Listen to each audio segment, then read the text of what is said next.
ito, kung titignan nyo, yung parang gearing niya, parang ang tapang, parang ayaw niya mag-minor. Ito to.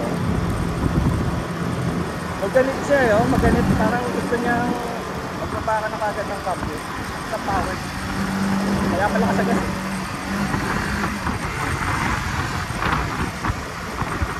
Kaya siya pala kasagas.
Traffic ng konti. Dito tayo sa Marcos Highway. So, kabisado ko na dito sa right side. So, dapat kasi dyan sa may U-turns na to. Tapos after ng after ng U-turns na, maliwa ka ulit. Kasi sigurado open siya. Konti lang naman nag-U-turn.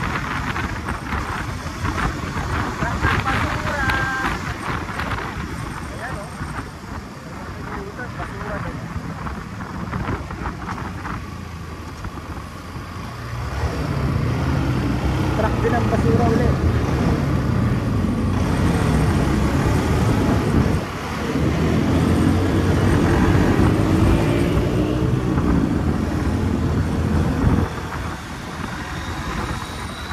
Traffic Pancaya.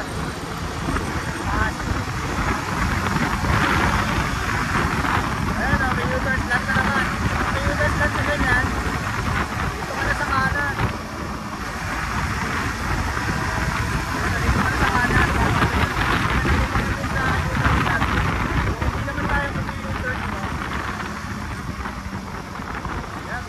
Dito sa Marcos Highway kung gusto mo dito ma-penda.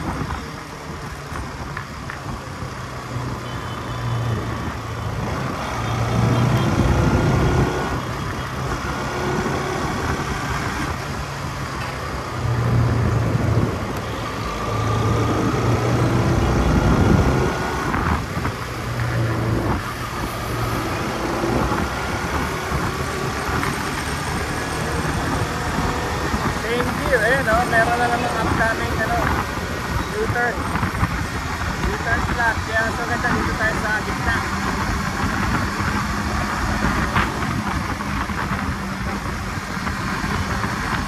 Tapos na natin Marcos Highway, wala pa tayong istorya.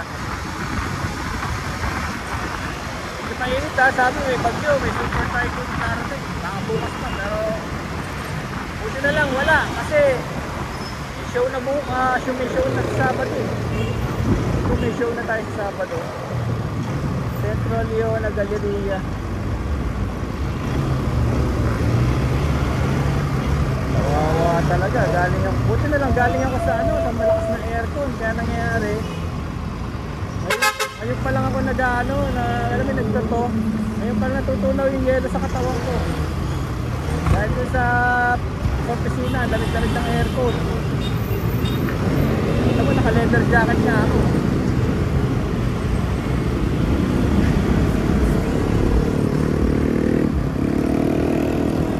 There's a method to all this madness.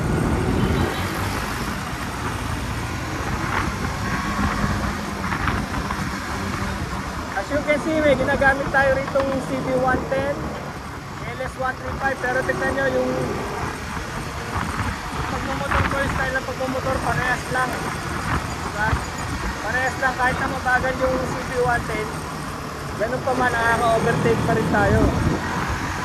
Kasi para mag-overtake ka naman sa ganitong traffic, kailangan mo lang mga 60. 60 na speed, 60, 65, ayan, kaya ngayon, 60. Ayan.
Kwento naman natin, tuturo ko sa inyo, nasa may kaliwa, yun yung Teleperformance, yan ako yan ang una kong call center, yan. 6 months ako dyan, bago nag-sunset, nasa kaliwa, abot siguro ng BTN, SM Masina, SM Masina tayo, Teleperformance, yan ako galing ng 6 months, healthcare account, yan so dyan, libre yung parking namin dyan. Nag-bayad kami ng dyan, 50 pesos. Araw-araw yun, sa 50 pesos wala kami libre parking dyan.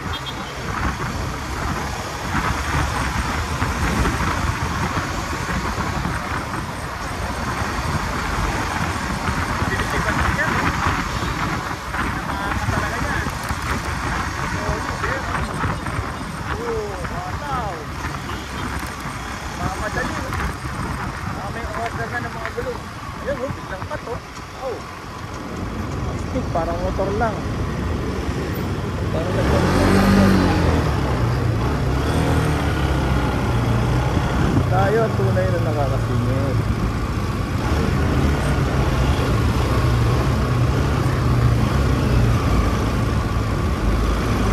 Maswerte yan, nagkupa. Pwede matagal dito.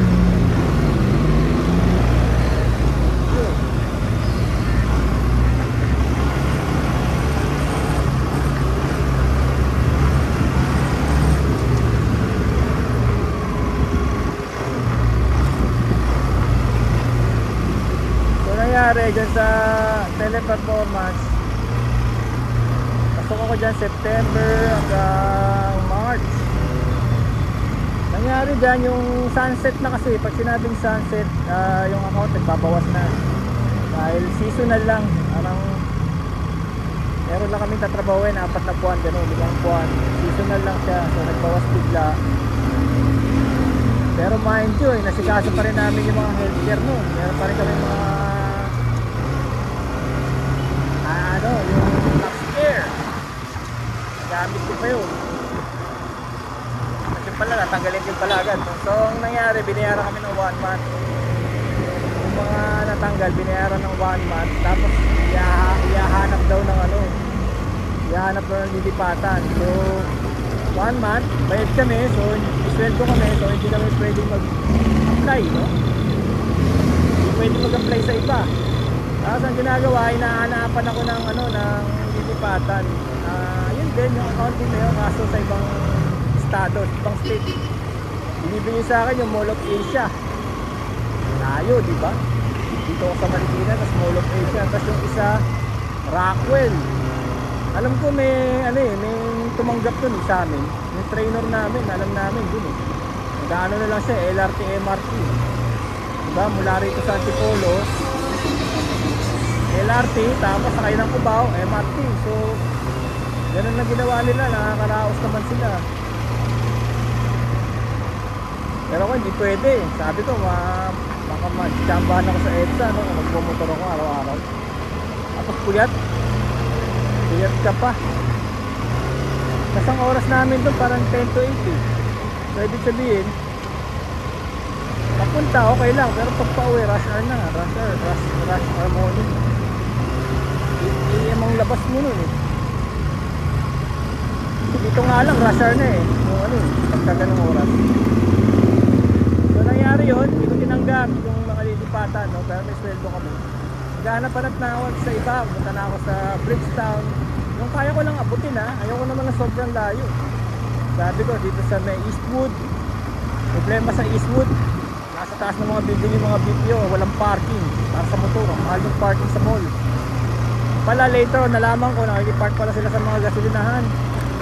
Binabayaran din nila ng mga 50 pesos gano'n. Maghapon na. So kumikita ang kabuhayan din yung gasolinahan.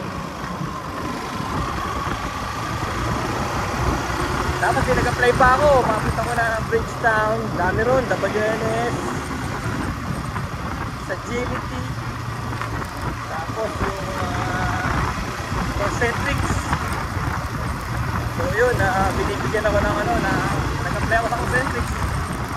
Galing ako healthcare, akala ko panay boys. Hindi ko pa rin alam yung mga non-boys. So sabi, bibigyan daw ng boys. Sabi ko, anong account? Sabi ko na lang doon sa ano, nag-interview, sabi ko yung pinakamalaki sweldo. Tapos ang binibigay sa akin, base offer, 20K, 21K. So base offer yun. Siguro may dadagdag man doon, siguro plus 3,000, 4,000 para sa mga allowances, no? Pero wala namang binabanggit na libre pagkain. Yung mga transportation allowance, clothing allowance, mga gano'n. Daw, AT&T, parang telepono, ganyan, credit card, financial, internet, yan, internet billing, gano'n. May nak-call pa nga ako, Mac-call, di ba rin, may tumawag ng customer, yan, allocate mo pa yan ng mga ano. Magre-reklamo na siya sa bagal ng internet, tapos, opera mo pa na mas mataas. No, gagamitin mo yung salesmanship mo na i-offer mo na mas mataas na connection.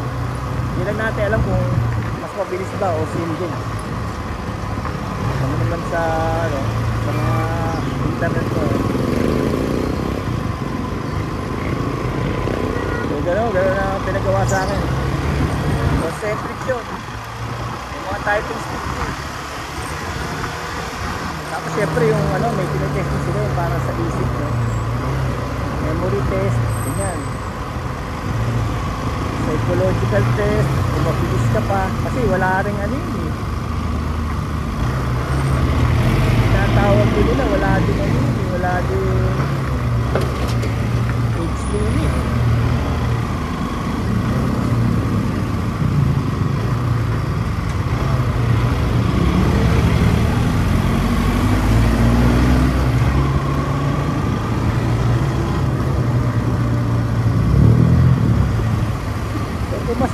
Pumasa ako, kaya lang hindi nga rin ako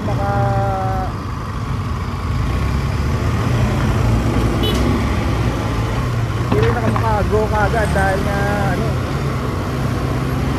masahod pa ako sa isa. Hindi ka pwedeng mag-paalam pa ako mag-resign dahil pagka empleyado ka pa nung ano,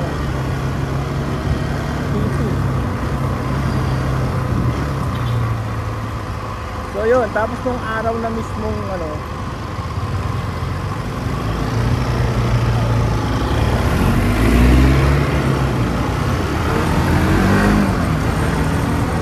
yung araw na mismong pwede na akong mag-apply talaga, legally yun, nagpunta na ako sa taas Cubao.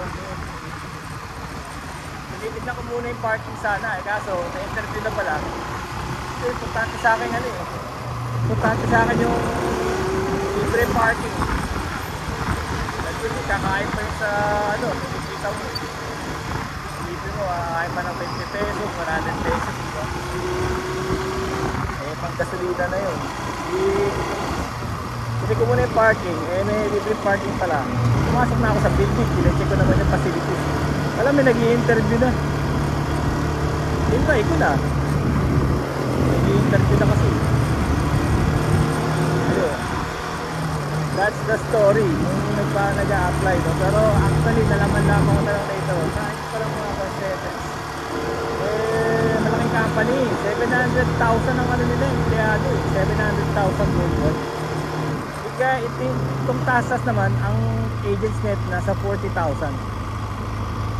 Nasa abot sila ng mga 64,000 kasama yung mga facilities, employee, mga maintenance, gano'n. Abot din sila ng mga 64,000. Pero ang solid niyang agent 40,000.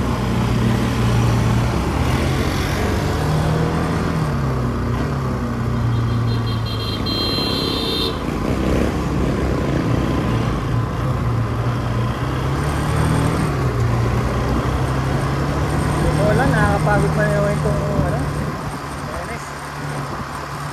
Una, laki-laki. Magalit siya, magalit.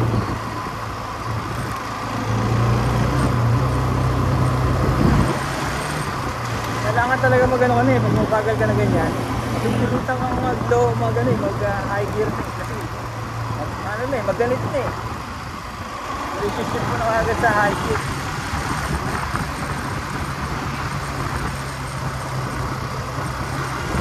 Kaya palit ka ng palit, ang bagal-bagal ng takbo, palit ka ng palit ng kakyo. Pang long ride ito eh.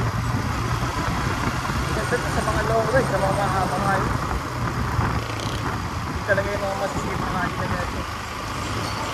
Kaya ng mga scooter.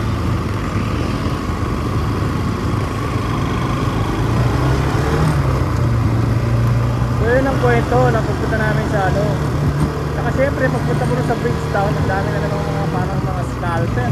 Naghahanap ng mga repair. Dahil na nga ng mga referral fee. Mga referral fee na ito, maabot ng 30,000. Para makakobra sila doon, monthly. No? Hindi ka naman makakobra agad kung tanggap lang. Kailangan magtagal yung, ano, yung agent. Pero isipin mo magbabayad sila sa bawat buwan na tinatagal mo sa kumpanya. Imagine that, no?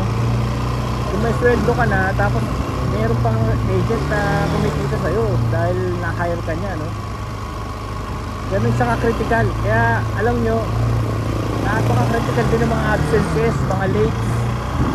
Yung mga ganong absences and late, talaga seryoso din ako. Dahil, nangyayari pala doon, dinideclare mo na meron kang hours na ganito sa araw na to, meron kang ma-achieve na trabaho, tapos kulang.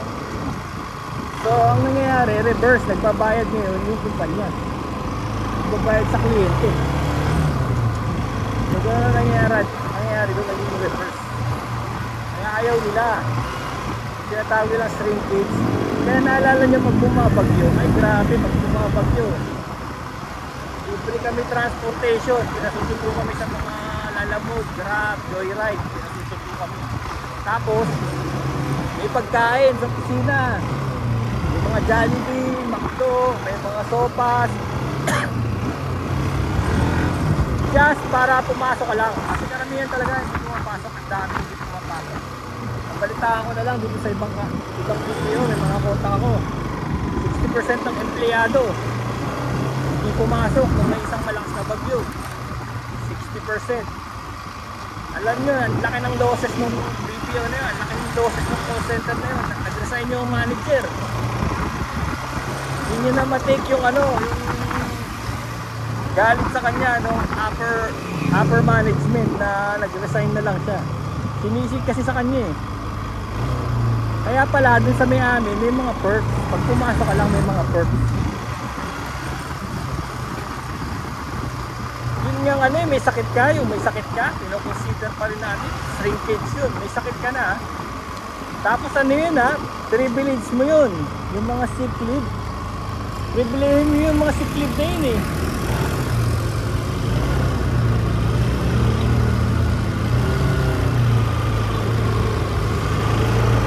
Parang hindi ka naman ang dadaya eh, may sick leave ka naman talaga na once a month eh. At yun, kino-consider yun na parang shrinkage kahit na alam naman nila na meron kang